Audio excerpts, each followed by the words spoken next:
നമസ്കാരം. Dhanush P C ടിപ്സിൻ്റെ ക്ലാസ്സിലേക്ക് ഏവർക്കും സ്വാഗതം. ഇനി വരാൻ പോകുന്ന കേരള പി സി എക്സാമിന് വേണ്ടി നമുക്ക് കുറേ സെലക്റ്റഡ് ക്വസ്റ്റ്യൻസ് മാത്രം പഠിച്ചു വയ്ക്കാം. ഓക്കെ, ഫസ്റ്റ് വൺ, കരിമ്പ് കൃഷി, പരുത്തി കൃഷി തുടങ്ങിയവയ്ക്ക് അനുയോജ്യമായ കറുത്ത പരുത്തി മണ്ണ് ഉണ്ടാകുന്നത് ഏത് പാറ പൊടിഞ്ഞാണ്? കരിമ്പ് കൃഷി, പരുത്തി കൃഷി തുടങ്ങിയവയ്ക്ക് അനുയോജ്യമായ കറുത്ത പരുത്തി മണ്ണ് ഉണ്ടാകുന്നത് ഏത് പാറ പൊടിഞ്ഞാണ്? ഓപ്ഷൻസ്: ബസാൾട്ട്, ഗ്രാനൈറ്റ്, ലാട്രൈറ്റ്, മണൽക്കല്ല്. ആൻസർ ഓപ്ഷൻ എ ബസാൾട്ടാണ്. ഓപ്ഷൻ എ ബസാൾട്ടാണ്. കരിമ്പ് കൃഷി, പരുത്തി കൃഷി തുടങ്ങിയവയ്ക്ക് അനുയോജ്യമായ കറുത്ത പരുത്തി മണ്ണ് ഉണ്ടാകുന്നത് ഏത് പാറ പൊടിഞ്ഞാണ്? ബസാൾട്ടാണ് ആൻസർ. നെക്സ്റ്റ് വൺ, താഴെ കൊടുത്തിരിക്കുന്ന വാതകങ്ങളിൽ ഹരിതഗൃഹ പ്രഭാവത്തിന് കാരണമാകുന്ന ഏതാണ്? താഴെ കൊടുത്തിരിക്കുന്ന വാതകങ്ങളിൽ ഹരിതഗൃഹ പ്രഭാവത്തിന് കാരണമാകുന്ന ഏതാണ്? Ozone, oxygen, carbon dioxide, nitrogen. Answer carbon ഡൈ ഓക്സൈഡാണ്. CO2 ആണ്. CO2 ആണ് ഹരിതഗൃഹ പ്രഭാവത്തിന് കാരണമാകുന്ന വാതകം. നെക്സ്റ്റ് വൺ, ഉത്തര രാജസ്ഥാന് ജലസേചനത്തിന് വേണ്ടി നിർമ്മിച്ച ഇന്ദിരാ കനാൽ ഏത് നദിയിലാണ് നിർമ്മിച്ചിരിക്കുന്നത്?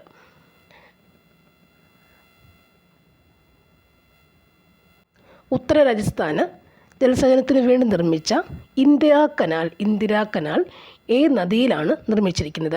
ചിനാബ്, ജലം, രവി, സത്ലജ്. ആൻസർ വരുന്നത് ഏതാണ്? സത്ലജ് ആണ്. ഇന്ദിരാ കനാൽ സത്ലജ് നദിയിലാണ്. ഇന്ദിരാ കനാൽ സത്ലജ് നദിയിലാണ്. നെക്സ്റ്റ്, പളനി മലകളിൽ സ്ഥിതി ചെയ്യുന്ന ഹിൽ സ്റ്റേഷൻ ഏതാണ്? പളനി മലകളിൽ സ്ഥിതി ചെയ്യുന്ന ഹിൽ സ്റ്റേഷൻ ഏതാണ്? ഹിൽ സ്റ്റേഷൻ ഏതാണ്? ആൻസർ കൊടൈക്കനാലാണ്. ആൻസർ കൊടൈക്കനാൽ. പളനി മലകളിൽ സ്ഥിതി ചെയ്യുന്ന ഹിൽ സ്റ്റേഷൻ എവിടെയാണ് വരുന്നത്? കൊടൈക്കനാലാണ് ആ ഹിൽ സ്റ്റേഷൻ വരുന്നത്. പളനി ഹിൽ സ്റ്റേഷൻ എന്ന് പറയുമ്പോൾ കൊടൈക്കനാൽ. നെക്സ്റ്റ് വൺ, ഇന്ത്യയിലെ ഏറ്റവും ചെറിയ യൂണിയൻ ടെറിട്ടറി ഏതാണ്? ഇന്ത്യയിലെ ഏറ്റവും ചെറിയ യൂണിയൻ ടെറിട്ടറി ഏതാണ്? പുതുച്ചേരി, ദാമൻ ദിയു, ലക്ഷദ്വീപ്, ഡൽഹി. ആൻസർ വരുന്നത് ഏതാണ്? ലക്ഷദ്വീപാണ് ആൻസർ. ഇന്ത്യയിലെ ഏറ്റവും ചെറിയ യൂണിയൻ ടെറിട്ടറി ഏതാണ്? ലക്ഷദ്വീപാണ്. 2023 ഏഷ്യൻ ഗെയിംസിൽ ഇന്ത്യക്ക് ലഭിച്ച മെഡലുകളുടെ എണ്ണം എത്രയാണ്? ഇന്ത്യക്ക് എത്ര മെഡലുകൾ ലഭിച്ചിട്ടുണ്ടായിരുന്നു? ആൻസർ 107 ആണ്. 2023 ആൻസർ 107 ആണ്. നെക്സ്റ്റ് വൺ, ഇന്ത്യയിൽ നടപ്പിലാക്കിയ പുത്തൻ സാമ്പത്തിക പരിഷ്കാരങ്ങളുമായി ബന്ധപ്പെട്ട് ചുവടെ ചേർത്തിരിക്കുന്ന പ്രസ്താവനകളിൽ ശരിയായത് ഏതാണ്? പ്രസ്താവന എന്ന് പറയുമ്പോൾ ഇവിടെ GDP നിരക്ക് വർദ്ധിച്ചു, വിദേശ നാണയ ശേഖരം വർദ്ധിച്ചു, കൃഷിയിൽ പുരോഗതി ഉണ്ടായി, വിദേശ മൂലധന നിക്ഷേപം വർദ്ധിച്ചു. ഇതിൽ ശരിയായ പ്രസ്താവനകൾ ഏതൊക്കെയെന്നാണ് ചോദിച്ചിട്ടുള്ളത്. പുത്തൻ സാമ്പത്തിക പരിഷ്കാരങ്ങളാണ് എപ്പോഴും ചോദ്യമുള്ള ഭാഗമാണിത്. പുത്തൻ സാമ്പത്തിക പരിഷ്കാരങ്ങൾ ബന്ധപ്പെട്ട് ചുവടുള്ള പ്രസ്താവനകൾ ഏതൊക്കെയാണ് ശരിയെന്നാണ് ചോദിച്ചേക്കുന്നത്. ആൻസർ ഓപ്ഷൻ ബി ആണ്. ഒന്നാമത്തത് 2ഉം 4ഉം ശരിയാണ്. GDP നിരക്ക് വർദ്ധിച്ചു, വിദേശ നാണയ ശേഖരം വർദ്ധിച്ചു, വിദേശ മൂലധന നിക്ഷേപം വർദ്ധിച്ചു എന്നുള്ളതാണ് ശരിയായ പ്രസ്താവന. നെക്സ്റ്റ് വരുന്നത്, താഴെ പറയുന്ന വിവിധ ധനകാര്യ സ്ഥാപനങ്ങൾ, അവയുടെ ആസ്ഥാനങ്ങൾ എന്നിവയുടെ പട്ടികയിൽ നിന്നും യോജിക്കാത്തത് കണ്ടെത്തുക. ഇവിടെ ആൻസർ ഓപ്ഷൻ ഡി ആണ്. യോജിക്കാത്തതെന്ന് പറയുമ്പോൾ വരുന്നത് ഏഷ്യൻ വികസന ബാങ്ക് ബെയ്ജിംഗ് ആണ് യോജിക്കാത്തത്. ബാക്കി വരുന്നത് ലോക വ്യാപാര സംഘടന ജനീവ. എപ്പോഴും പഠിക്കേണ്ട കാര്യം തന്നെയാണ്. ലോക വ്യാപാര സംഘടന ജനീവയാണ്. ലോക ബാങ്ക് വരുന്നത് വാഷിങ്ടൺ ആണ്. അന്താരാഷ്ട്ര നാണ്യനിധി വരുന്നത് വാഷിങ്ടൺ ആണ്. ലോക വ്യാപാര സംഘടന ജനീവയാണ്. ലോക ബാങ്ക് വാഷിങ്ടൺ ആണ്. അന്താരാഷ്ട്ര നാണയനിധി എന്ന് പറയുന്നത് വാഷിങ്ടൺ ആണ്. ഇതാണ് ധനകാര്യ സ്ഥാപനങ്ങൾ ബന്ധപ്പെട്ട ആസ്ഥാനങ്ങളൊന്ന് പഠിക്കേണ്ടത്. ലോക വ്യാപാര സംഘടന ജനീവ, ലോക ബാങ്ക് വാഷിങ്ടൺ, അന്താരാഷ്ട്ര നാണ്യനിധി ഏതാണ്? വാഷിങ്ടൺ ആണ്. ഓക്കെ, നെക്സ്റ്റ്, നീതി ആയോഗിൻ്റെ ഇപ്പോഴത്തെ ചെയർമാൻ ആരാണ്? നീതി ആയോഗിൻ്റെ ഇപ്പോഴത്തെ ചെയർമാൻ ആരാണ്? ആൻസർ നരേന്ദ്ര മോദി തന്നെ. Next one, Kerala forest research institute സ്ഥിതി ചെയ്യുന്നത് എവിടെയാണ്? കേരള ഫോറസ്റ്റ് റിസർച്ച് ഇൻസ്റ്റിറ്റ്യൂട്ട് സ്ഥിതി ചെയ്യുന്നത് എവിടെയാണ്? ഫോറസ്റ്റ് റിസർച്ച് ഇൻസ്റ്റിറ്റ്യൂട്ട് സ്ഥിതി ചെയ്യുന്നത് എവിടെയാണ്? പീച്ചി ആണ്. ഫോറസ്റ്റ് റിസർച്ച് സ്ഥിതി ചെയ്യുന്നത് പീച്ചി. ഫോറസ്റ്റ് പറയുമ്പോൾ പീച്ചിയാണ് വരിക.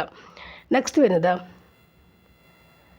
ഹരിത വിപ്ലവ ബന്ധപ്പെട്ട ചുവടെ ചേർത്തിട്ടുള്ള പ്രസ്താവനയിൽ ശരിയായത് ഏതാണ്? ഹരിതവകുപ്പിൽ എപ്പോഴും ചോദിക്കുന്നുണ്ട്. പ്രസ്താവന ശരിയുള്ള പ്രസ്താവന മാത്രം നമുക്ക് വായിച്ചിട്ട് പോകാം. ഓപ്ഷൻ സി ആണ്. അതായത് 4 ഓപ്ഷൻസിലും എന്താണ് പ്രസ്താവനകൾ ശരിയാണ്. ഭക്ഷ്യധാന്യങ്ങളുടെ കാര്യത്തിൽ ഇന്ത്യ സ്വയം പര്യാപ്തമാണ്. ഡോക്ടർ MS സ്വാമിനാഥനാണ് ഇന്ത്യൻ ഹരിതവിപ്ലവത്തിൻ്റെ പിതാവ്. ഭക്ഷ്യധാന്യങ്ങളുടെ ഇറക്കുമതിയിലുള്ള ആശ്രയത്വം കുറഞ്ഞു. ഇന്ത്യയിൽ പ്രധാനമായും ഹരിതവിപ്ലവം ഗോതമ്പ് വിപ്ലവം എന്നറിയപ്പെടുന്നു. ഓക്കെ, ഹരിതവിപ്ലവം എന്നറിയപ്പെടുന്നു ഗോതമ്പ് വിപ്ലവം എന്നാണ് അറിയപ്പെടുക. ഒന്നുകൂടി, ഭക്ഷ്യധാന്യങ്ങളുടെ കാര്യത്തിൽ ഇന്ത്യ സ്വയം പര്യാപ്തം നേടി. ഡോക്ടർ MS സ്വാമിനാഥനാണ് ഇന്ത്യൻ ഹരിതവിപ്ലവത്തിൻ്റെ പിതാവ്. ഭക്ഷ്യധാന്യങ്ങളുടെ ഇറക്കുമതിയിലുള്ള ആശ്രയത്വം കുറഞ്ഞു. ഇന്ത്യയിൽ പ്രധാനമായും ഹരിതവിപ്ലവം ഗോതമ്പ് വിപ്ലവം എന്ന് അറിയപ്പെടുന്നു. ഈ ഓപ്ഷൻസ് വായിക്കുമ്പോൾ ഇവിടുന്ന് പല ക്വസ്റ്റ്യൻസ് നമുക്ക് പലപ്പോഴും കാണുന്നതാണ്. ഡോക്ടർ MS സ്വാമിനാഥനെ കാണാം, ഗോതമ്പ് വിപ്ലവമൊക്കെ നമ്മൾ പലപ്പോഴും കാണുന്നതാണ്, ആൻസറായിട്ട് കാണുന്നതാണ്. നെക്സ്റ്റ്, അടുത്തത് ആസൂത്രണ കമ്മീഷൻ നിലവിൽ വന്നതാണ്. ആസൂത്രണ കമ്മീഷൻ നിലവിൽ വന്നത് എന്നാണ്? 1950 അല്ലേ? നമുക്ക് തെറ്റാൻ ചാൻസ് ഉള്ള ഒരു സാധനം തന്നെയാണ്. ഏതാണ്? 1950. നമുക്ക് എല്ലാം അറിയാം, പക്ഷെങ്കിൽ ചിലപ്പോൾ ഇയർ ഓർമ്മയിലുണ്ടാവില്ല. ആസൂത്രണ കമ്മീഷൻ നിലവിൽ വന്നത് എന്നാണ്? 1950. ആസൂത്രണം 1950. 50 ആസൂത്രണം ചെയ്തേക്കുന്നത്, ഓർത്തിരിക്കുക. നെക്സ്റ്റ്, ഭരണഘടനാ നിർമ്മാണ സമിതിയുമായി ബന്ധപ്പെട്ട താഴെപ്പറയുന്ന പ്രസ്താവനകളിൽ ശരിയായത് കണ്ടെത്തുക. ഭരണഘടനാ നിർമ്മാണ സമിതി അതുമായി ബന്ധപ്പെട്ട് ശരിയായ പ്രസ്താവനകൾ എന്തൊക്കെയാണ്? ഭരണഘടനാ നിർമ്മാണ സമിതി എന്ന് ഓർത്തിരിക്കുക. ഇനി ആൻസർ എന്താണ് അതിൻ്റെത്? ആൻസർ ഓപ്ഷൻ ബി ആണ്. 1, 3 എന്ത് ശരിയായ പ്രസ്താവന? ഭരണഘടനാ നിർമ്മാണ സമിതി പ്രസ്താവനകളിൽ 1, 3 വരിക. ഭരണഘടനാ നിർമ്മാണ സമിതി ഓർക്കുക. ഏതൊക്കെയാണിത്? ഭരണഘടനാ നിർമ്മാണ സമിതിയുടെ പ്രഥമ സമ്മേളനം 1946 ഡിസംബർ 9 നടന്നു.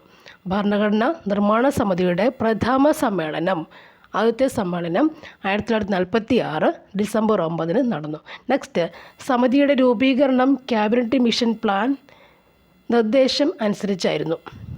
സമിതിയുടെ രൂപീകരണം ക്യാബിനറ്റ് മിഷൻ പ്ലാൻ നിർദ്ദേശം അനുസരിച്ചായിരുന്നു. അപ്പോൾ ഓർത്തിരിക്കുക, ഭരണഘടനാ നിർമ്മാണ സമിതി എന്ന് ഓർത്തിരിക്കുക. അത് 1946 ഡിസംബർ 9 നടന്നു. പിന്നെന്താണ്?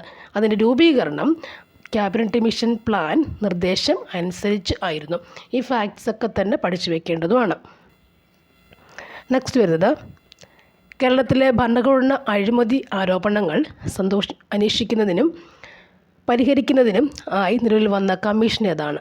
കേരളത്തിൻ്റെ ഭരണകൂട അഴിമതി ആരോപണങ്ങൾ അന്വേഷിക്കുന്നതിനും പരിഹരിക്കുന്നതിനും നിലവിൽ വന്ന കമ്മീഷൻ ഏതായിരുന്നു?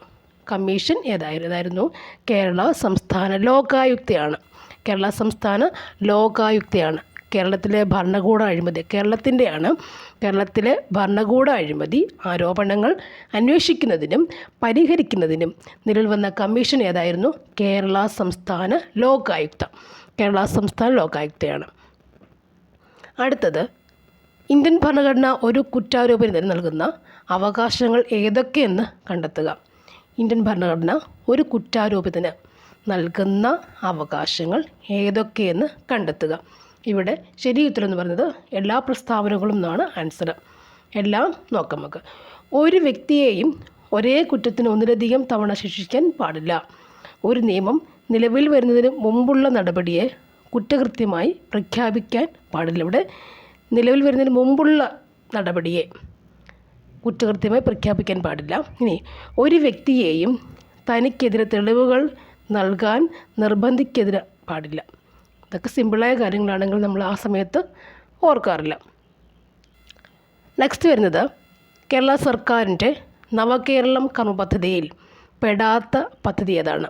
നവകേരളം കർമ്മ പദ്ധതിയിൽ പെടാത്ത പദ്ധതി ഏതായിരുന്നു? ആൻസർ നവകേരള സദസ്സാണ്. പെടാത്തവ. അപ്പോൾ പെടുന്നവ ഏതൊക്കെയാണ്? ലൈഫ് മിഷൻ വഴി വീടുകളൊക്കെ നമുക്കറിയാം. ലൈഫ് മിഷനുണ്ട്, ആർദ്ര മിഷനുണ്ട്, ഹരിത കേരളം മിഷനുണ്ട്. അപ്പോൾ നവകേരളം കർമ്മ പദ്ധതി വഴി ഉള്ള പദ്ധതികൾ ഏതൊക്കെയാണ്? ലൈഫ് മിഷൻ ഒന്ന്, ഹരിത കേരള മിഷൻ അടുത്തത്, ആർദ്ര മിഷനാണ് മറ്റൊന്ന് അപ്പോൾ നവകേരള പദ്ധതി വഴി ലൈഫ് മിഷനുണ്ട്, ഹരിത കേരള മിഷനുണ്ട്, ആർദ്ര മിഷൻ എന്നിവയൊക്കെ എന്താണ്? ഈ കർമ്മപദ്ധതിയായി ബന്ധപ്പെട്ട ഏത് കർമ്മപദ്ധതി? നവകേരളം കർമ്മപദ്ധതിയായി ബന്ധപ്പെട്ടവയാണ്. നെക്സ്റ്റ് വരുന്നത്,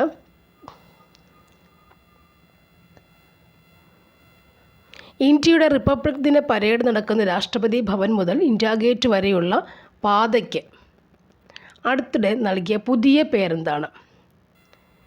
ഇനി പ്രതീക്ഷിക്കാവുന്ന ചോദ്യമാണ്. ഇന്ത്യയുടെ റിപ്പബ്ലിക് ദിന പരേഡ് നടക്കുന്ന രാഷ്ട്രപതി ഭവൻ മുതൽ ഇന്ത്യ ഗേറ്റ് വരെയുള്ള പാതയ്ക്ക് അടുത്തിടെ നൽകിയ പുതിയ പേര് എന്താണ്? ആൻസർ കർത്തവ്യ പഥ് എന്നാണ്. കർത്തവ്യ പഥ് എന്നാണ്. കർത്തവ്യ പഥ്. അടുത്തത് 73ാം ഭരണഘടനാ ഭേദഗതിയിലൂടെ ഇന്ത്യയിലെ പഞ്ചായത്ത് രാജ് സ്ഥാപനങ്ങളുണ്ടായ മാറ്റങ്ങൾ തിരിച്ചറിയുക. എന്തൊക്കെയാണ് ആ മാറ്റങ്ങൾ തിരിച്ചറിയുക? 73ാം ഭരണഘടനയിലൂടെ വരുന്ന ഏതാണത്? 73 പഞ്ചായത്ത് രാജ്. 73 ഓർത്തിരിക്കുക. 73ൻ്റെ പഞ്ചായത്ത് രാജിലൂടെ നമുക്കുണ്ടാകുന്ന മാറ്റങ്ങൾ എന്തൊക്കെയായിരുന്നു എന്ന് നോക്കി വെക്കുക. ആൻസർ എന്താണ്? ഓപ്ഷൻ എ, എല്ലാ പ്രസ്താവനയും ശരിയാണ്.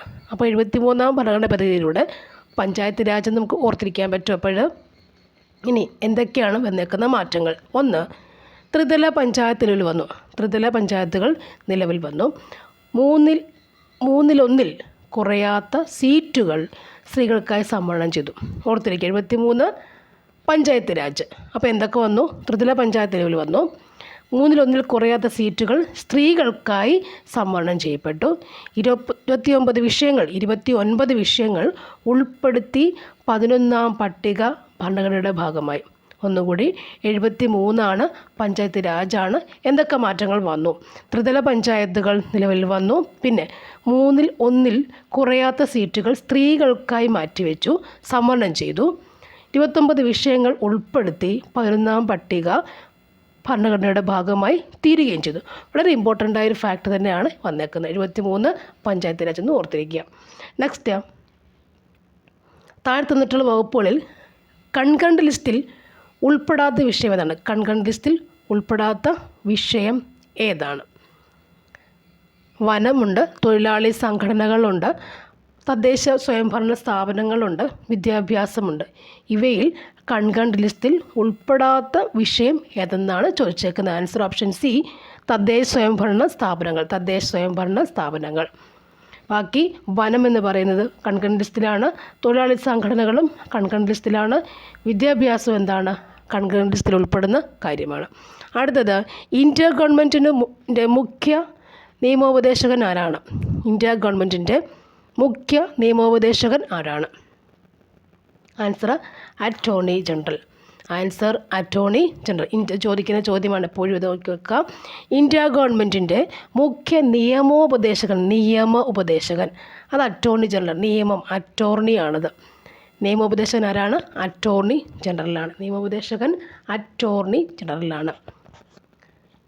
അടുത്തത്, മനുഷ്യ ജീനോം പദ്ധതിയിലൂടെ കണ്ടെത്തിയ ഏറ്റവും വലിയ ജീൻ ഏതാണ്? മനുഷ്യ ജീനോം പദ്ധതിയിലൂടെ കണ്ടെത്തിയ ഏറ്റവും വലിയ ജീനാണ് ചോദിച്ചേക്കുന്നത്. ഏറ്റവും വലിയ ജീൻ ഏതാണ്? വലിയ ജീൻ എന്ന് പറയുമ്പോൾ അത് ഡിസ്ട്രോഫിനാണ്. ഏറ്റവും വലിയ ജീൻ ഡിസ്ട്രോഫിനാണ് ജീൻ എന്ന് പറയും അല്ലേ. ഇൻസുലിൻ നമുക്കറിയാം, ഹീമോഗ്ലോബിനെ അറിയാം, കൊളാജനും ഒക്കെ നമുക്കറിയാം അല്ലേ. കൊളാജൻ ഫൈബേഴ്സ് അറിയാം, ഹീമോഗ്ലോബിൻ്റെ ബ്ലഡിലുള്ളതെന്നറിയാം, ഇൻസുലിൻ്റെ പ്രമേഹത്തിനോടനുബന്ധിച്ചുള്ളതെന്നൊക്കെ നമുക്കറിയാം. അപ്പോൾ അതിനകത്ത് മനുഷ്യ ജീനോം പദ്ധതിയിലൂടെ കണ്ടെത്തിയ ഏറ്റവും വലിയ ജീൻ ഏതാണ്? ഡിസ്ട്രോഫിൻ എന്ന ജീനാണ്. ഡിസ്ട്രോഫിൻ വലിയത്, ഡിസ്ട്രോഫിൻ അല്ലേ. ഡിസ്ട്രോഫിൻ വലിയ ജീൻ ഡിസ്ട്രോഫിനാണ്. അടുത്തത് വരുന്നത്, ഏത് വിറ്റാമിൻ്റെ അഭാവത്തിലാണ് പിള്ളവാതം ഉണ്ടാകുന്നത്? ഏത് വിറ്റാമിൻ്റെ അഭാവത്തിലാണ് പിള്ളവാതം എന്ന അസുഖം ഉണ്ടാവുക? ഏത് വിറ്റാമിനാണ്? വിറ്റാമിൻ ഡി ആണ് അല്ലേ. പിള്ളവാതം ബാധിച്ചവരിലല്ലേ കാലൊക്കെ ശോഷിച്ച് കാണാറില്ലേ, അതാണ് പിള്ളവാതം അല്ലേ. കൈയും കാലും അനക്കാനൊക്കാതെ, അതാണ് പിള്ളവാതം എന്ന് പറയും. അപ്പോൾ അത് വിറ്റമിൻ ഡിയുടെ അഭാവത്തിലാണ് ഉണ്ടാവുക. വിറ്റമിൻ ഡിയുടെ അഭാവത്തിലാണ് പിള്ളവാതം എന്ന അസുഖം ഉണ്ടാവുക. അസ്ഥിക്ക് ബലം കൊടുക്കുന്നതാണ് ആര് ചെയ്യുക? വിറ്റമിൻ ഡി കൊടുക്കുന്നത് അസ്ഥിക്ക് ബലം കൊടുക്കുക എന്ന കാര്യമാണ്. അപ്പോൾ അതിൻ്റെ അഭാവത്തിൽ പിള്ളവാതം നടക്കാനൊക്കാത്ത അവസ്ഥയൊക്കെ വന്ന് അല്ലേ, വാദം പിടിച്ച് കിടക്കുന്ന അവസ്ഥയാണ്. വിറ്റമിൻ ഡിയുടെ അഭാവമാണ്. നെക്സ്റ്റ്, വൈഡാൽ പരിശോധന ഏത് രോഗകാരിയെ തിരിച്ചറിയാൻ ഉപയോഗിക്കുന്നു? വൈഡാൽ പരിശോധന ഏത് രോഗകാരിയെ തിരിച്ചറിയാൻ ഉപയോഗിക്കുന്നു? ഏത് രോഗകാരിയാണ്? ആൻസർ ഓപ്ഷൻ ബി ആണ്, സാൽമണല്ല ടൈഫി. വൈഡൽ പരിശോധന സാൽമണല്ല ടൈഫിയാണ്. നെക്സ്റ്റ്, ആഗോള താപനത്തിന് കാരണമാവുന്ന ഹരിതഗൃഹവാതകങ്ങൾക്ക് ഉദാഹരണങ്ങൾ ഏതാണ്? ആഗോളതാപനം ഹരിതഗൃഹവാതകങ്ങൾ ഏതൊക്കെ വരാൻ നോക്കാം നമുക്ക്. ആൻസർ കാർബൺ ഡൈ ഓക്സൈഡ് ഉണ്ട്, CFCS ഉണ്ട്, N2O ഉണ്ട്, CH4 മീഥേൻ ഉണ്ട്, നൈട്രജൻ ഓക്സൈഡ് ഉണ്ട്, ക്ലോറോഫ്ലോറോ കാർബൺസ് ഉണ്ടതാണിത്. ക്ലോറോഫ്ലോറോ കാർബൺസ് ഉണ്ട്, കാർബൺ ഡൈ ഓക്സൈഡ്. ഇതിൽ ഏറ്റവും അപകടകാരിയായ ഏറ്റവും കൂടുതൽ ആഗോളതാപനം ചെയ്യുന്ന ആരാണ്? CO2 തന്നെയാണ്. അപ്പം CO2 ഉണ്ട്, CFCS ക്ലോറോഫ്ലോറോ കാർബൺസ് ഉണ്ട്, നൈട്രിക് ഓക്സൈഡ് ഇല്ലേ അതുണ്ട്, CH4 മീഥേൻ്റെ കാര്യവും ഇവിടെ പറയുന്നുണ്ട് അല്ലേ. അതെല്ലാം ഉണ്ട്. CO2, CFCS, N2O and CH4 ആണ്. അത്രയും വാതകങ്ങളാണ് എന്ത്? ഹരിതഗൃഹ വാതകങ്ങൾ പെടുക. ഏറ്റവും കൂടുതൽ ആഗോളതാപനത്തിന് കാരണമാകും നമ്മൾ നേരത്തെ പഠിച്ചു കഴിഞ്ഞു. അതായിരുന്നു CO2 ആണ്. ഇനി പരമ്പരാഗത നെല്ലിനങ്ങളെ സംരക്ഷിച്ചതിലൂടെ പത്മശ്രീ പുരസ്കാരത്തിന് അർഹനായ കേരള കർഷകനാരാണ്? പരമ്പരാഗത നെല്ലിനങ്ങളെ സംരക്ഷിച്ചതിലൂടെ പത്മശ്രീ പുരസ്കാരത്തിന് അർഹനായ കേരള കർഷകൻ ആരാണ്? കേരള കർഷകൻ ആരാണ്? സത്യനാരായണൻ വെള്ളേരി. സത്യനാരായണ വെള്ളേരി. പരമ്പരാഗത നെല്ലിനങ്ങൾ ആരാണിത്? സത്യനാരായണ വെള്ളേരി. പരമ്പരാഗത നെല്ലിനങ്ങൾ ആരാണ്? സത്യനാരായണ വെള്ളേരി. പരമ്പരാഗതം, വെള്ളേരി പരമ്പരാഗതം. ശബ്ദത്തിന് പരമാവധി വേഗത ലഭിക്കുന്നതിന് താഴെ പറയുന്ന ഏത് മാധ്യമത്തിലാണ്? ശബ്ദത്തിന് പരമാവധി വേഗത ലഭിക്കുന്നത്, പരമാവധി വേഗത കിട്ടുന്നത് ഏത് മാധ്യമത്തിലൂടെ ആയിരിക്കും? ആൻസർ നമുക്കറിയാം, അലൂമിനിയം. ലാസിക് സർജറിക്ക് വേണ്ടി ഉപയോഗിക്കുന്ന വൈദ്യുതകാന്തിക തരംഗം ഏതാണ്? ലാസിക് സർജറിക്ക് വേണ്ടി ഉപയോഗിക്കുന്ന വൈദ്യുതകാന്തിക തരംഗം ഏതാണ്? Answer ultra violet. നെക്സ്റ്റ്, ഭൂഗുരുത്വം മൂലമുള്ള ത്വരണത്തിൻ്റെ വില ഏറ്റവും കൂടുതൽ ലഭിക്കുന്നത് എവിടെ നിന്നാണ്? ഭൂഗുരുത്വം മൂലമുള്ള ത്വരണത്തിൻ്റെ വില ലഭിക്കുന്ന ഏറ്റവും കൂടുതൽ ലഭിക്കുന്ന എവിടെ നിന്നാണ്? ആൻസർ ധ്രുവങ്ങളിലാണ്. ധ്രുവങ്ങളല്ലേ, ദക്ഷിണ ധ്രുവവും ഉത്തര ധ്രുവവും ഒക്കെ ഉണ്ട് നമുക്കറിയില്ല. ധ്രുവങ്ങളിലാണ് ത്വരണം ഏറ്റവും കൂടുതൽ ലഭിക്കുക. നെക്സ്റ്റ്, ISROയുടെ ബഹുമാന പദ്ധതിയായ ചന്ദ്രയാൻ 3യുടെ സോഫ്റ്റ് ലാൻഡിംഗ് നടന്ന എവിടെയാണ്? ISROയുടെ വിമാന പദ്ധതിയായ ചന്ദ്രയാൻ 3 അല്ലേ, കുറേ ക്വസ്റ്റ്യൻസ് ഉള്ളതായിരുന്നു ആ ഭാഗത്തു നിന്നും. ചന്ദ്രയാൻ 3 സോഫ്റ്റ് ലാൻഡിംഗ് അല്ലേ നടന്നത് എന്നാണ്? ആൻസർ വരുന്നത് ഓഗസ്റ്റ് 23, 2023. ഇനിയിപ്പോൾ അതിൻ്റെ ലാൻഡിങ് സുനിത വില്യംസ് വന്ന കാര്യങ്ങൾ അതിനനുബന്ധിച്ചുള്ള കാര്യങ്ങളുമായിരിക്കും നമുക്കിപ്പോൾ തന്നെ കറണ്ട് അഫെയറിലായിട്ട് ചോദിക്കാൻ സാധ്യതയുള്ളവ. അതും കൂടി നോക്കി വെക്കുക. നെക്സ്റ്റ്, ഒരേ മാസ് നമ്പറും വ്യത്യസ്ത അറ്റോമിക് നമ്പറും ഉള്ള മൂലകങ്ങളെ പറയുന്ന പേരെന്താണ്? ഒരേ മാസ് നമ്പറും വ്യത്യസ്ത അറ്റോമിക് നമ്പറുമുള്ള മൂലകങ്ങളെ പറയുന്ന പേര് എന്താണ്? ആൻസർ ഓപ്ഷൻ ബി ആണ്, ഐസോബാറുകൾ. ഒരേ മാസ് നമ്പറും വ്യത്യസ്ത അറ്റോമിക് നമ്പറുമാണ് ഐസോബാറുകൾ. ഒരേ മാസ് നമ്പറും വ്യത്യസ്ത അറ്റോമിക്, ഒരേ മാസ് നമ്പർ. ഐസോബാർ എന്ന് പറയുമ്പോൾ ബാറിനകത്ത് ഒരേ മാസ് നമ്പറും വ്യത്യസ്ത അറ്റോമിക് നമ്പർ അല്ലേ, ബാറിൽ ഓർത്താൽ മതി. ഒരേ മാസ് നമ്പറും വ്യത്യസ്ത അറ്റോമിക് നമ്പറുമാണ് ഐസോബാറുകളിൽ വരിക. നെക്സ്റ്റ്, താഴെ തന്നിരിക്കുന്നവയിൽ അയോണീകരണ ഊർജം ഏറ്റവും കൂടുതലുള്ള മൂലകം. അയോണീകരണ ഊർജം ഏറ്റവും കൂടുതലുള്ള മൂലകം ഏതാണ്? അയോണീകരണ ഊർജം ആർക്കാണ്? നൈട്രജനാണ്. അയോണീകരണ ഊർജ്ജം കൂടുതലുള്ള ആർക്കാണ്?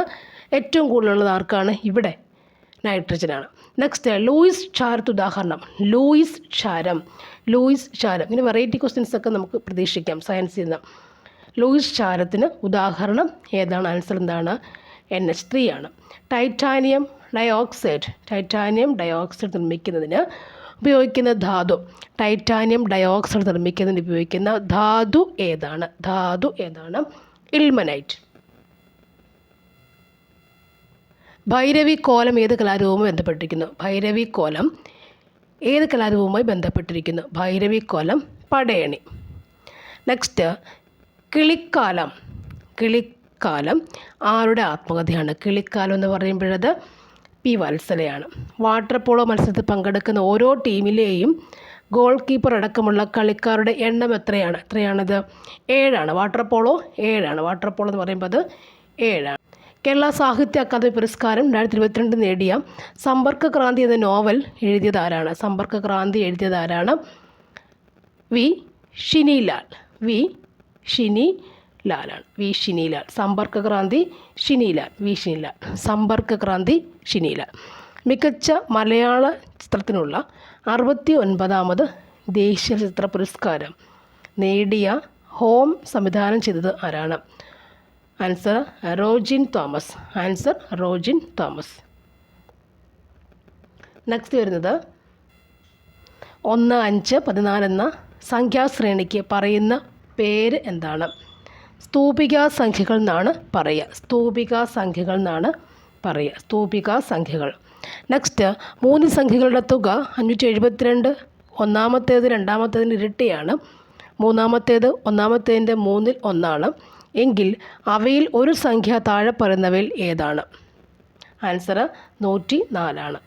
നെക്സ്റ്റ് ABC എന്നിവർക്ക് യഥാക്രമം 20, 30, 60 ദിവസങ്ങളിൽ ഒരു ജോലി ചെയ്യാൻ കഴിയും. ഓരോ 3-ാം ദിവസവും BC എന്നിവർ സഹായിച്ചാൽ Aക്ക് എത്ര ദിവസത്തിനുള്ളിൽ ജോലി പൂർത്തീകരിക്കാൻ കഴിയും? ഇതിൻ്റെ ആൻസർ വരുന്നത് ഓപ്ഷൻ B ആണ്.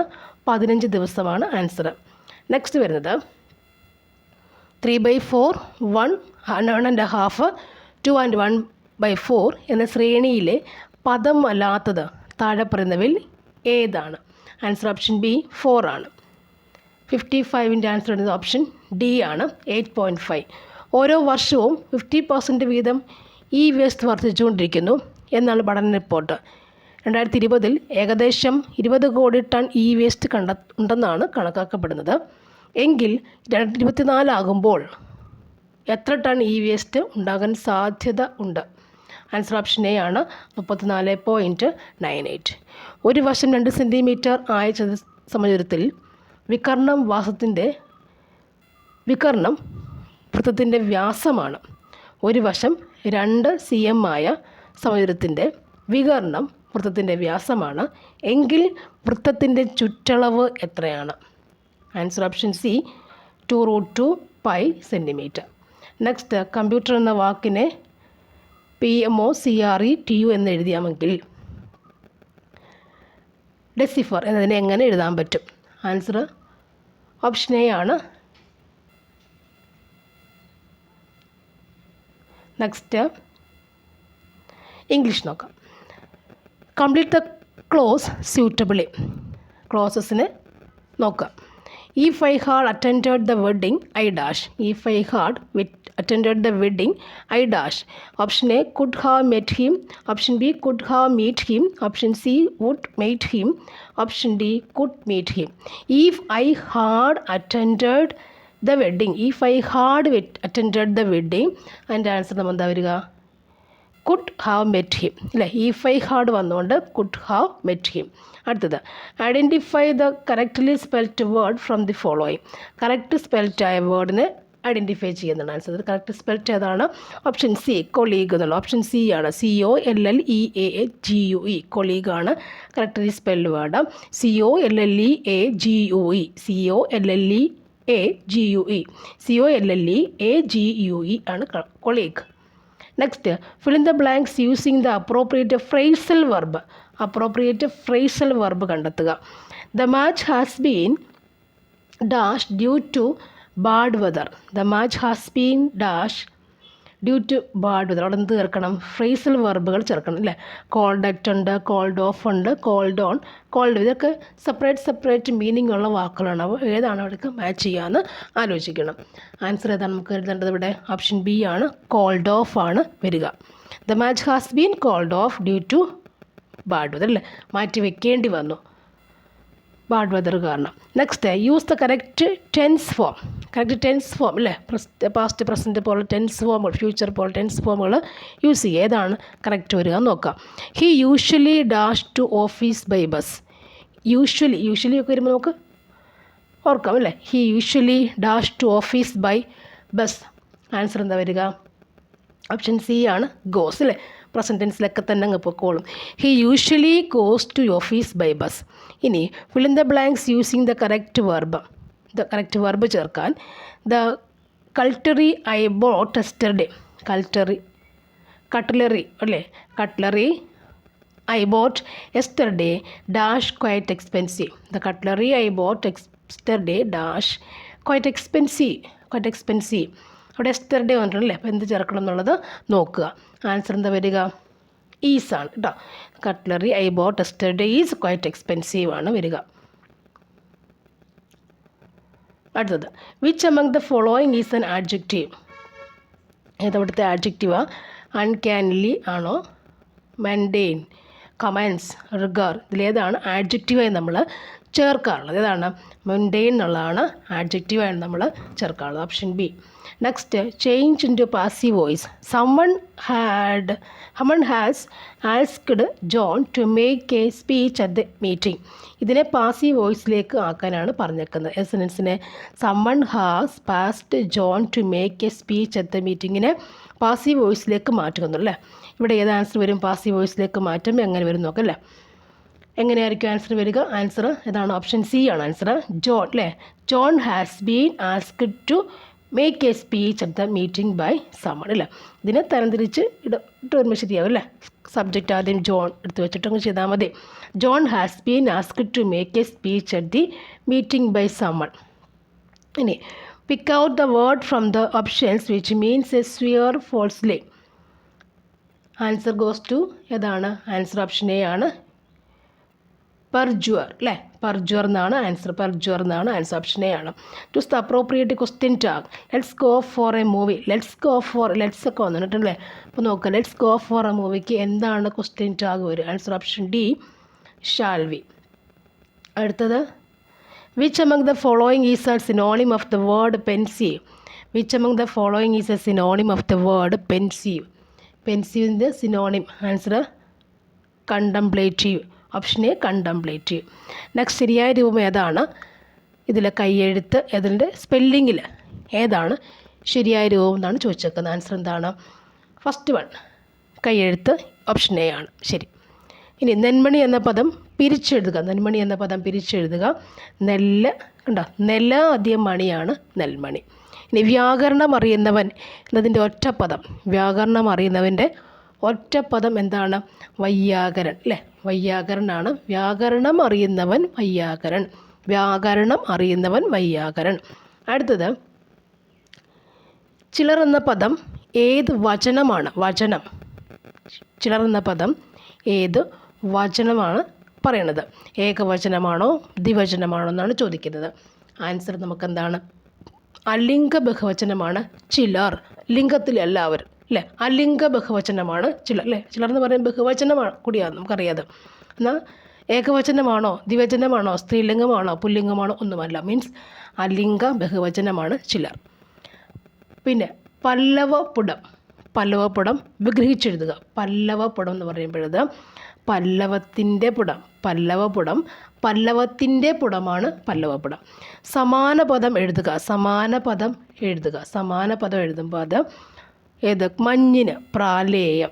മഞ്ഞിനത് പ്രാലേയം. ഇനി മാൻ എന്ന വാക്കിൻ്റെ പര്യായം ഏതാണ്? മാൻ എന്ന വാക്കിൻ്റെ പര്യായം ഇവിടെ കൊടുത്തുള്ള ഏതാണ്? ഏണം. മാനിന് ഏണം എന്ന് പറയും. ഇത് ശരിയായ വാക്യം ഏതാണ്? ശരിയായ വാക്യം ഏതാണ്? ശരിയായ വാക്യം എന്ന് ചോദിച്ചു കഴിഞ്ഞാൽ ഇവിടെ നന്നായി പഠിച്ചവരെല്ലാം ഉന്നത വിജയം നേടി. നമ്മളെ കൂടെ ഓർത്തായിരിക്കും പറയുന്നത് അല്ലേ. നന്നായി പഠിച്ചവരെല്ലാം ഉന്നത വിജയം നേടി. ഇനി സുപ്രസിദ്ധം എന്ന പ്രസിദ്ധമായ പദത്തിൻ്റെ വിപരീതം എന്താണ്? സുപ്രസിദ്ധം. ഓപ്പോസിറ്റ് എന്താ? സുപ്രസിദ്ധം എന്ന് പറയുമ്പോൾ കുപ്രസിദ്ധം. സു വന്നാൽ കു. സു വന്നാൽ കു ആയിരിക്കും ഓപ്പോസിറ്റ് വരിക. ഇനിയുള്ളത് മോചനദ്രവ്യം ആവശ്യപ്പോൾ പോലീസിൻ്റെ എക്സാംസാണ് ഏറ്റവും കൂടുതൽ നടക്കുന്നുള്ളത്. ഇപ്പോൾ വരാൻ പോകുന്നത് വുമൻസ് പോലീസ് കോൺസ്റ്റബിളിൻ്റെ കൺഫർമേഷനൊക്കെ ആയിട്ടുള്ളത് കൊണ്ട് നമുക്കത് തന്നെ പഠിക്കണം. മോചനദ്രവ്യം ആവശ്യപ്പെടുന്നതിന് വേണ്ടിയുള്ള തട്ടിക്കൊണ്ടുപോലെന്ന കുറ്റകൃത്യത്തിനുള്ള ശിക്ഷ എന്താണ്? ആൻസർ മുകളിൽ പറഞ്ഞത് വധശിക്ഷയുണ്ട്, ജീവപര്യന്തം തടവുണ്ട്, പിഴയുമുണ്ട്. നെക്സ്റ്റ് എ എന്ന ആൾ ബി എ കൊല്ലുന്നതിന് വേണ്ടി ഒരു കുപ്പി വെള്ളത്തിൽ വിഷം ചേർത്ത് വെച്ചു. ആ വെള്ളം സി എടുത്ത് കുടിച്ചു മരിച്ചു. ഇവിടെ എ ചെയ്ത കുറ്റം എന്താണ്? എ ചെയ്ത കുറ്റം എന്താണ്? ഓപ്ഷൻ ബി കുറ്റകരമായ നരഹത്യയാണ്. നെക്സ്റ്റ് വാക്യം 1-7. വാക്യം 1 7 വയസ്സിൽ താഴെ പ്രായമുള്ള ഒരു കുട്ടി ചെയ്യുന്ന ഒരു തെറ്റും ഇന്ത്യൻ പീനൽ കോഡ് 1960 പ്രകാരം ശിക്ഷിക്കപ്പെടുന്നില്ല. വാക്യം 2 ചില കേസുകളിൽ 7 മുകളിൽ എന്നാൽ 12 താഴെ പ്രായമുള്ള കുട്ടി ചെയ്ത തെറ്റ് ഇന്ത്യൻ പീനൽ കോഡ് 1960 പ്രകാരം ശിക്ഷിക്കപ്പെടുന്നതല്ല. 7 വയസ്സെന്നാണ് ഓർത്തിരിക്കേണ്ടത്. ഇവിടെ ആൻസർ എന്താണ്? ഇവിടെ മേൽപ്പറഞ്ഞ 2 വാക്യങ്ങൾ, വാക്യം 1ഉം വാക്യം 2ഉം ശരിയാണ് അല്ലേ. 7 വയസ്സും 12 താഴെ ആയാലും എന്താണ് 1960 പ്രകാരം ശിക്ഷിക്കപ്പെടുന്നില്ല. അത് ഓർത്തിരുന്നാൽ മതി. നെക്സ്റ്റ് വരുന്നത് Indian penal code IPC 1960 section പ്രകാരം താഴെ കൊടുത്തിട്ടുള്ള ഏത് പ്രവൃത്തികളാണ് കുറ്റകര പ്രവൃത്തി ഏതാണ്? ഓപ്ഷൻ എ ആണ് ഒരു കോവിഡ് രോഗി രോഗവിവരം മറച്ചുവെച്ച് ഒരു പൊതുയോഗത്തിൽ പങ്കെടുക്കുന്നത് കുറ്റകരമാണ്. നെക്സ്റ്റ് താഴെ കൊടുത്തിട്ടുള്ളവയിൽ വിവരാവകാശ നിയമം 2005 പ്രകാരം ഈ നിയമത്തിൻ്റെ പരിധിയിൽപ്പെടുന്ന ഒഴിവാക്കപ്പെട്ട വിവരങ്ങൾ എന്താണ്? 2005 എന്നാണ്. വിവരാവകാശം അറിയാവുന്നല്ലേ. എന്താ ഒഴിവാക്കപ്പെട്ട വിവരങ്ങൾ എന്നാണ്? Answer option D. എയും ബിയും സിയും എന്താണ് ഒഴിവാക്കപ്പെട്ടവ എന്ന് വെച്ച് കഴിഞ്ഞാൽ ഡയറക്ടറേറ്റ് ഓഫ് റവന്യൂ ഇൻ്റലിജൻസ് പ്രവർത്തനങ്ങളും ക്യാബിനറ്റ് ഡോക്യുമെൻറ്റുകളും കോർപ്പറേറ്റ് മുതലായ ബൗദ്ധിക സ്വത്തവകാശങ്ങൾ മുഖേന സംരക്ഷിക്കേണ്ട വിവരങ്ങളൊക്കെ എന്താണ് നമ്മൾ കൊടുക്കാൻ പാടില്ല. അതെല്ലാം അതിൻ്റെ പരിധിക്കുള്ളിൽ നിൽക്കുന്ന കാര്യമൊന്നും പ്രസിദ്ധപ്പെടുത്താൻ പാടുള്ള കാര്യങ്ങളെല്ലാം എന്നാണ് പറയുക. അതൊക്കെയാണ് ഡയറക്ടറേറ്റ് ഓഫ് റവന്യൂ ഇൻ്റലിജൻസിൻ്റെ പ്രവർത്തനങ്ങൾ, ക്യാബിനറ്റ് ഡോക്യുമെൻറ്റുകൾ, കോർപ്പറേറ്റ് മുതലായ ബൗദ്ധിക സ്വത്തവകാശങ്ങൾ മുഖേന സംരക്ഷിക്കപ്പെട്ടിട്ടുള്ള വിവരങ്ങളുമൊക്കെ എന്താണ് പുറത്തേക്ക് വിടാൻ പാടുള്ളതല്ല. നെക്സ്റ്റ് വാക്യം 1. ഒരു സ്വകാര്യ സ്ഥലത്ത് നടക്കുന്ന പോലീസ് നടപടിയുടെ വീഡിയോ റെക്കോർഡ് ചെയ്യാൻ പൊതുജനങ്ങളിൽ ആർക്കും അവകാശമുണ്ട്? വാക്യം 2. ഒരു സ്വകാര്യ സ്ഥലത്ത് നടക്കുന്ന പോലീസ് നടപടിയുടെ വീഡിയോ റെക്കോർഡ് ചെയ്യാൻ പോലീസ് ഉദ്യോഗസ്ഥർക്ക് അവകാശമുണ്ട്. ഇതിലെന്താണ് ശരിയെന്നുള്ളത് നമുക്ക് നോക്കാം അല്ലേ. ആൻസർ എന്താണ്? ഓപ്ഷൻ എ ആണ് ശരി. മേൽപ്പറഞ്ഞ 2 വാക്യങ്ങളും ശരിയാണ്. നെക്സ്റ്റ് വരുന്നത് വിവരാവകാശ നിയമം 2005 പ്രകാരം താഴെ കൊടുത്തിട്ടുള്ളവയിൽ ഏത് ഇൻഫർമേഷൻ അഥവാ വിവരം എന്നതിൻ്റെ നിർവചനത്തിൽ ഉൾപ്പെടുന്നില്ല? ഏതാണ് ഇൻഫർമേഷൻ എന്ന വിവരം എന്നതിൻ്റെ നിർവചനത്തിൽ ഉൾപ്പെടുത്തിയിട്ടില്ല? ഓക്കെ, ആൻസർ ഓപ്ഷൻ എ ആണ്. സെക്ഷൻ 2Kയിൽ പ്രതിപാദിക്കുന്ന റെക്കോർഡുകൾ. ഓർത്ത് വെക്കുക, ഇൻഫർമേഷൻ വിവരം എവിടെ വരുന്നില്ലത്? സെക്ഷൻ 2Kയിൽ പ്രതിപാദിക്കുന്ന റെക്കോർഡുകൾ വരുന്നില്ല. നെക്സ്റ്റ് പൊതുജനങ്ങൾക്ക് പോലീസ് സ്റ്റേഷനിൽ നിന്നും ലഭിക്കേണ്ട അവകാശങ്ങളിൽ താഴെ കൊടുത്തിട്ടുള്ളവയിൽ ഏത് ഉൾപ്പെട്ടിട്ടില്ല? ആൻസർ ഓപ്ഷൻ സി ആണ്. സ്ത്രീകളുടെ പരാതി വനിതാ പോലീസ് സ്റ്റേഷനിൽ മാത്രം കൊടുക്കുക. നെക്സ്റ്റ് ക്രിമിനൽ പ്രൊസീജിയർ കോഡ് 1973 പ്രകാരം കൊഗ്നൈസബിൾ കുറ്റം എന്നാൽ എന്താണ്? കൊഗ്നൈസബിൾ കുറ്റം എന്നാൽ എന്താണ്? ആൻസർ ഓപ്ഷൻ ബി ആണ്. പോലീസ് ഓഫീസർക്ക് വാറണ്ട് ഇല്ലാതെ അറസ്റ്റ് ചെയ്യാവുന്ന കുറ്റമാണ്. നെക്സ്റ്റ് വരുന്നത് സീറോ എഫ് ഐ ആർ കുറിച്ച് താഴെ കൊടുത്തിട്ടുള്ളവയിൽ തെറ്റായ ഓപ്ഷൻ. സീറോ FIRനെ കുറിച്ച് തെറ്റായ ഓപ്ഷൻസ് ഏതൊക്കെയാണ്? ഓപ്ഷൻ ഡി ആണ്. എല്ലാ ഓപ്ഷൻസും ശരിയാണ്. അപ്പോൾ ഇതെല്ലാം തെറ്റായ ഓപ്ഷനാണ് ചോദിച്ചേക്കുന്നത്. ആൻസർ ഓപ്ഷൻ ഡി ആണ്. ഇതെല്ലാം ശരിയെന്നവർ പറയുമ്പോഴാണ് വരുന്നത്. നെക്സ്റ്റ് വരുന്നത് ക്രിമിനൽ പ്രൊസീജിയർ 1973 CRPC 1973 സെക്ഷൻ 44 അനുസരിച്ച് അറസ്റ്റ് ചെയ്യാനുള്ള ആരുടെ അധികാരത്തെ ഒരുക്കുന്നു? CRPC 1973 ആണ് പറയുന്നത്. സെക്ഷൻ 44 ആണ് അറസ്റ്റ് ചെയ്യാനുള്ള ആരുടെ അധികാരത്തെയാണ് പറയുന്നത്. ആൻസർ ഓപ്ഷൻ ബി മജിസ്ട്രേറ്റ് ആണ്. സെക്ഷൻ 44 മജിസ്ട്രേറ്റ് എന്ന് ഓർത്തിരിക്കുക. നെക്സ്റ്റ് 40 വർഷങ്ങൾക്ക് മുമ്പ് ജനിച്ചൊരു വ്യക്തിയുടെ ജനന തീയതിയെക്കുറിച്ചുള്ള തെളിവായി അയാളുടെ ജനനം നടന്ന ഹോസ്പിറ്റലിലെ ആ സമയത്ത് ഡ്യൂട്ടി ഡോക്ടറായിരുന്ന പിന്നീട് മരണപ്പെട്ടു പോയ അയാളുടെ ഡയറി സ്ഥിരീകരണമെന്ന് വാദിഭാഗം ആവശ്യപ്പെടുന്നു. ഈ ഉദാഹരണത്തിൽ തീരുമാനമെടുക്കാൻ പ്രസക്തമാകുന്നത് ഏത് എവിഡൻറ്റ് ആക്ട് 1972 സെക്ഷനാണ്? Answer option B section 32.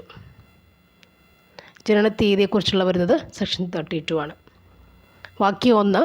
Indian evident act 1872 section 44 പ്രകാരം ഒരു പ്രത്യേക വിഷയത്തിൽ വിദഗ്ധമായ വ്യക്തിയുടെ അഭിപ്രായം കോടതിക്ക് മുമ്പായി സ്വീകരിക്കാം. വാക്യം 2. ഒരാളുടെ മനോനിലയെക്കുറിച്ചുള്ള ഒരു സൈക്കാട്രിൻ്റെ അഭിപ്രായം ഇന്ത്യൻ എവിഡൻറ്റ് ആക്ട് 1872 സെക്ഷൻ 45 പ്രകാരം കോടതിക്ക് തെളിവായി എടുക്കാവുന്നതാണ്. ഇത് രണ്ടിലെ ശരിയും തെറ്റും ഏതാണെന്നാണ് ചോദിച്ചേക്കുന്നത്. ആൻസർ ഓപ്ഷൻ സി ആണ്. വാക്യം 2 മാത്രമാണ് ശരി വരിക. ഓപ്ഷൻ സി രണ്ടാമത്താണ് ശരി. ഒരാളുടെ മനോനിലയെക്കുറിച്ചുള്ള ഒരു സൈക്കാട്രിൻ്റെ അഭിപ്രായം ഇന്ത്യൻ എവിഡൻറ്റ് ആക്ട് 1872 സെക്ഷൻ 45 പ്രകാരം കോടതിക്ക് തെളിവായി എടുക്കാവുന്നതാണ്. ഇനി കേരള പോലീസ് ആക്ട് 2011 സെക്ഷൻ 117 പ്രകാരം പോലീസിൻ്റെ ചുമതലകളിൽ ഇടപെടുന്ന തരത്തിലുള്ള കുറ്റങ്ങൾ ഏതൊക്കെയാണ്? 94 ആൻസർ ഓപ്ഷൻ ഡി ആണ്. കൊഗനൈസബിളും ജാമ്യം ലഭിക്കാവുന്ന കുറ്റങ്ങളുമാണ്. കൊഗനൈസബിളും ജാമ്യം ലഭിക്കാവുന്ന കുറ്റങ്ങളുമാണ്. നെക്സ്റ്റ് വരുന്നത് narcotic drugs and psychotropic substance act 1985 section 37 പ്രകാരം ജാമ്യം ലഭിക്കുന്നതുമായി ബന്ധപ്പെട്ട് താഴെ പറയുന്ന വാക്യങ്ങളിൽ ഏറ്റവും ശരിയായത് തിരഞ്ഞെടുക്കുക. ആൻസർ ഓപ്ഷൻ സി ആണ്. ഓപ്ഷൻ എയും ബിയും വരുന്നുണ്ട്. അതായത് പ്രോസിക്യൂഷന് ജാമ്യാപേക്ഷ എതിർക്കാൻ അവസരം കൊടുക്കണം. തെറ്റായ കാരണങ്ങൾ കൊണ്ട് കോടതിക്ക് പ്രതിയുടെ നിരപരാധിത്വം തെറ്റായതല്ല ന്യായമായ കാരണങ്ങൾ കൊണ്ട് കോടതിക്ക് പ്രതിയുടെ നിരപരാധിത്വം ബോധ്യപ്പെടണം. Narcotic drugs and psychotropic substance act 1895 section 37 പ്രകാരമാണ് ജാമ്യത്തിൻ്റെ കാര്യമാണ് പറയുന്നത്. എതിർക്കാൻ അവസരം കൊടുക്കണം. ന്യായമായ കാരണം കോടതിക്ക് പ്രതിയുടെ നിരപരാധിത്വം തെളിയിക്കാനുള്ള അവസരം കൂടി കൊടുക്കുക. നമുക്ക് ഓർത്തെഴുതാവുന്നുള്ളതേ ഉള്ളൂ. Next narcotic drugs and psychotropic substance act 1985 പ്രകാരം ഉള്ള ഒരു കുറ്റവുമായി ബന്ധപ്പെട്ട അറസ്റ്റിന് ശേഷം എത്ര വർഷത്തിനകം നേടിയ വസ്തു കണ്ടുകെട്ടപ്പെടും? ആൻസർ ഓപ്ഷൻ ബി 6 വർഷം. 6 വർഷമാണ്. അടുത്തത് ഏത് പ്രായത്തിലുള്ള കുട്ടികൾക്ക് നേരെയുള്ള പ്രവേശിത ലൈംഗികാതിക്രമ കുറ്റത്തിന് പോക്സോ ആക്ട് 2012 20 വർഷത്തിൽ കുറയാത്ത ശിക്ഷയും പിഴയും നിർദ്ദേശിക്കപ്പെട്ടിരിക്കുന്നു. ആൻസർ ഓപ്ഷൻ സി ആണ് ആൻസർ. ഇവിടെ ചോദിച്ചേക്കുന്നതിൽ പെനിട്രേറ്റീവ് സെക്ഷൽ അസാൾട്ടാണ് അല്ലേ. ടച്ച് അല്ല പറയുക, പെനിട്രേഷൻ തന്നെയാണ് പറയുന്നത്. അപ്പം നേരെയുള്ള പ്രവേശിത ലൈംഗികാതിക്രമ പെനിട്രേഷനാണ് പറയുന്നത്. അതിൻ്റെ കുറ്റപ്രകാരം 16 വർഷമാണ് ശിക്ഷപ്പെടുക. ഓക്കെ. പോക്സോ ആക്ട് 2012 സെക്ഷൻ 3 പ്രകാരം the protection of children from sexual offences act പരാതി കെട്ടിച്ചമച്ചതോ തെറ്റായ വിവരമോ ആണെങ്കിൽ അതിലുൾപ്പെട്ടുള്ള എന്തൊക്കെ പറയാം? പോക്സോ ആക്ട് 2012 സെക്ഷൻ 3 ആണ് ചോദിച്ചേക്കുന്നത്. അതിൽ ആൻസർ വരുന്ന ഓപ്ഷൻ എ ആണ്. 18 വയസ്സിൽ മുകളിൽ പ്രായമുള്ളവർക്കെതിരെ മാത്രമേ കുറ്റമാവുകയുള്ളൂ. ഓക്കെ. നെക്സ്റ്റ്, മിസ്റ്റർ എ ഒരു ഓഫീസിൽ ജോലി ചെയ്യവേ സഹപ്രവർത്തകരായ ചില വ്യക്തികൾക്ക് ഇമെയിലുകൾ മുഖേന അശ്ലീല ചിത്രങ്ങൾ അയച്ചു. മിസ്റ്റർ എയുടെ പ്രവൃത്തി ഇൻഫർമേഷൻ ടെക്നോളജി ആക്ട് 2000 താഴെ കൊടുത്തിട്ടുള്ള ഏത് വകുപ്പിൻ്റെ ലംഘനം ആണ്? ആൻസർ ഓപ്ഷൻ ബി ആണ്. സെക്ഷൻ 67A ആണ്. അടുത്തത് മനഃപൂർവ്വം ഒരു കമ്പ്യൂട്ടർ സിസ്റ്റത്തിലേക്ക് വൈറസ് പ്രവേശിപ്പിച്ച കുറ്റത്തിനുള്ള ശിക്ഷയെക്കുറിച്ച് പ്രതിപാദിക്കുന്ന ഇൻഫർമേഷൻ ടെക്നോളജി ആക്ട് 2000 വകുപ്പ് താഴെ കൊടുത്തിട്ടുള്ളതിൽ ഏതാണ്? ആൻസർ ഓപ്ഷൻ എ ആണ്. സെക്ഷൻ 43. ഓക്കെ. അപ്പോൾ thank you for watching and see you again. ഇനി വനിതാ പോലീസിൻ്റെ കൺഫർമേഷൻ വന്നിട്ടുണ്ട്. അതുപോലെ തന്നെ മറ്റ് പല പോലീസ് സേനയിലേക്കുള്ള പരീക്ഷകൾ നടക്കുന്നുണ്ട്. ഇതേമാതിരിയുള്ള ക്വസ്റ്റ്യൻസ് വീണ്ടും പ്രാക്ടീസ് ചെയ്യാം. Thank you for watching. Okay.